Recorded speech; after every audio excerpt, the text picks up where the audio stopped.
아니 이거 매달 110만 원을 갚아야 되는데 진짜 막막할 것 같은데요. 네. 예. 개인 회생을 고려해 보시는 게 원금이 상당 부분 상감이 되고요. 예. 이자는 안 내는 게 대부분. 원금도 안 내고 이자도 안 내고? 우리 누구나 실패할 수 있잖아요. 맞습니다.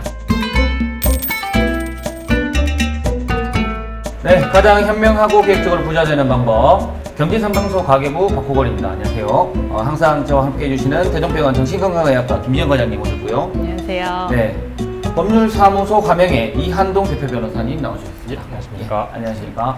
사연을 바로 한번 시작하도록 하겠습니다. 중간중간에 사연을 듣다가 이건 아니다라고 싶은 부분에서는 앞에 보이는 부저를 눌러주시기 바랍니다. 예. 제목, 빚쟁이 청춘 언제쯤 벗어날 수 있을까요? 개인회생과 관련된 사례입니다. 저는 32살 직장인입니다. 3년 전 저는 디자인 회사에 취업을 한 후 연봉 2,500만 원을 받았습니다. 그때 지인의 권유로 직장인 신용대출을 1,500만 원을 받아서 펀드에 투자했는데요. 지금 연봉 2,500만 원이신데 네, 신용대출로 1,500만 원을 대출받아서 투자를 한다는 것은 굉장히 위험한 것 같은데요. 근데 왜 지인은 이런 권유를 했을까요? 참, 네. 결국 기대와 달리 1,200만 원을 날리고 남은 건 300뿐입니다. 그러던 중 직장 상사의 괴롭힘을 참지 못하고 2년 만에 퇴사하게 됐습니다. 물론 빚 때문에 참아보려고도 했죠. 하지만 회식 때마다 술을 강제로 마셔야 했고 술을 먹고 집적대기까지 했습니다. 직장 상사 분께서 네. 많이 괴롭히셨나 봐요. 네. 근데 어떤 정도까지인지 모르겠지만 초년생이지 않습니까? 그렇죠. 우리나라 분위기가 뭔가 좀 잘 못하고 이러면 도와주고 같이 이렇게 배워주고 이렇게 하는 문화가 아니라 조금 어떨 때는 좀 공구고 네. 갈구고. 좀 갈구고 네. 뭐라고 하고 그런 분위기들을 시사하시는 게 아닌가 그런 마음에서 네. 한번 눌러봤습니다. 어쨌든 저기 이 초년생이 네. 굉장히 좀 어려운 일을 겪었습니다. 이게 어느 정도였으면 주인공이 회사를 관뒀을까요? 네. 보통 이 직장 문제로 법률 상담을 오시는 분들이 한 번씩 있는데요. 네. 저를 찾아올 때 정도 되면 이제 더 이상 당사자들끼리의 갈등 해결은 거의 불가능한 맞습니다. 상황이고요. 예. 알겠습니다. 그 사연으로 계속 돌아가 보도록 하겠습니다. 예.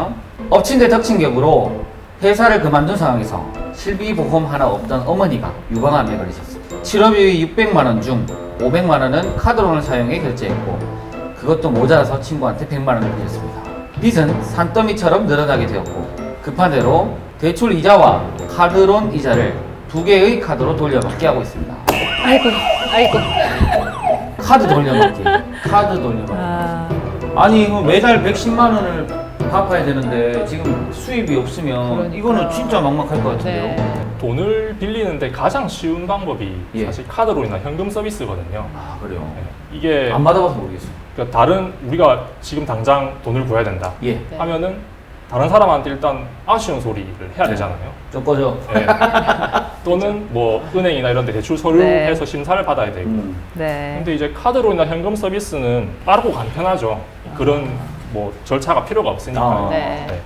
그래서 이제 충동적으로 이제 카드론 대출을 많이 하십니다. 카드로는 뭐 어떤 식으로 되죠? 전화하면 되나요? 아니면 뭐 좀 전화나 예. 아니면 이제 현금 서비스 같은 경우는 ATM에서 예. 그냥 바로 아, 인출을 하는 거죠. 아주 신용카드에서. 어. 네, 정말 쉽네요. 그렇군요.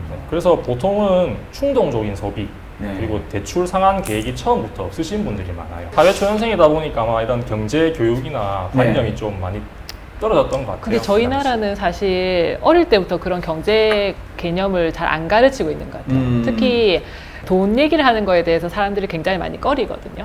혹시 내가 일을 열심히 하기 때문에 그만큼 월급을 인상시켜 달라고 고용주에게 한번 얘기해 본 적 있으세요? 제가 볼 땐 개인적인 무슨 고용돼서 일을 하시는 분들이 나의 인센티브나 이런 거에 대해서 말하는 거를 상당히 꺼려하는 문화가 우리나라에 있는 것 같고 저는 충분히 공부하기 이전에는 투자를 하면 안 된다고 생각합니다.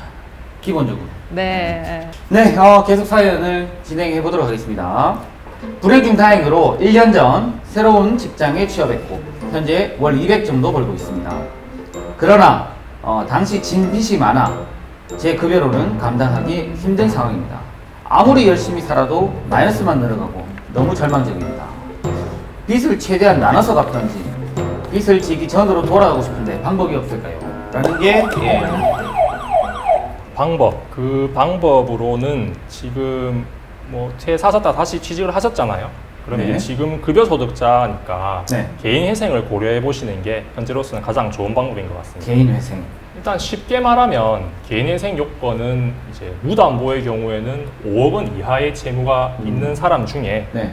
돈을 이제 못 갚거나 아니 네. 못 갚을 우려가 있는 사람, 그 중에서 급여소득이나 사업소득, 즉 월소득이 있는 사람이 개인회생을 할 수 있습니다. 그러면 채무가 좀 깎이나요? 보통 원금이 상당 부분 탕감이 되고요. 아. 예. 이자는 안 내는 게 거의 대부분입니다. 아. 에? 그렇게 돼요? 네. 이게 원금도 안 내고 이자도 안 내고? 보통은 이런 식으로 계산을 해요. 일단 월급 200만 원에서 이제 최저 생계비를 정합니다. 아. 법원에서 보통 최저 생계비의 70%를 기준으로 하는데 네. 예를 들어서 뭐 월급 200만 원이고 최저 생계비가 130만 원이다. 네. 그러면 차익 70만 원이 남잖아요. 그렇죠. 네. 이것을 이제 가용소득이라고 부릅니다. 네. 아. 보통 개인회생을 하면은 이 가용소득 70만 원을 네. 3년 동안 갚으면 나머지 금액을 탕감해 주는 거죠. 어. 원금이든 이자든. 아, 그래요.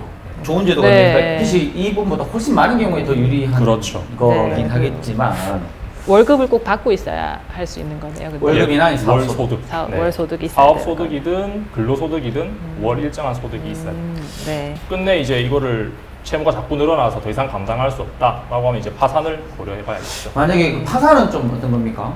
예. 파산 같은 경우에는 아예 안 갚는 거예요? 그렇죠. 아. 아예 안 갚는 건데 이 파산이라는 제도가 파산과 면책 크게 두 가지로 나뉘어져 있어요. 네. 그래서 끝내 이제 면책까지 받아야 이 채무에 대한 책임이 다 없어지는 거고요. 아. 파산 선고만 받았을 경우에는 이 사람은 더 이상 이 채무를 변제할 능력이 없는 사람이다라는 것을 공시해 주는 거고 되는 아니면 거죠. 가족이 있거나 그러면 그렇게 넘어가진 않고요. 넘어가지 않습니다. 기본적으로 상속이 아닌 이상 네. 네, 그 사람의 채무는 그 사람만 갚고 가족에게는 넘어가지 않습니다. 아. 그러면 그렇게 되면 또 페널티가 있을 거 아닙니까? 아니 빚 있는 사람이 전부 파산해버리면 그렇죠. 그렇죠. 이게 항상 문제니까. 이제 이런 개인회생이나 파산에 있어서 이런 부도덕함 네. 이게 항상 네. 문제가 되거든요. 네. 근데 일단은 회생, 개인회생, 파산 이런 제도를 둔 취지 자체가 언제든 누구나 실패할 수 있다. 네, 아. 그리고 네. 중요한 거는 성실하지만 불운한 채무자 이분들을 구제하기 위해서 만든 제도거든요. 아, 성실하지만 불운한. 채무자. 네. 네. 그 우리 누구나 실패할 수 있잖아요. 맞습니다. 네, 네. 그래서 혼자서 너무 고민하지 마시고 네. 법률 전문가에게 한번 도움을 요청해 보시기를 바랍니다. 일단은 실패한 사람들도 살아야 되잖아요. 그렇죠. 맞아요, 네. 맞습니다. 한번 실패했다고 뭐 죽어야 되는 인생 아니거든요. 그래서 이분들이 조금 용기를 가지고 좀 다시 회복을 하셔가지고 이분들도 빨리 좀 부자 될 수 있는 사회가 좀 됐으면 좋겠습니다. 예. 네. 오늘 나와주신 두 분 감사합니다. 예, 오늘 여기까지 하겠습니다. 네, 수고하셨습니다. 고맙습니다. 네.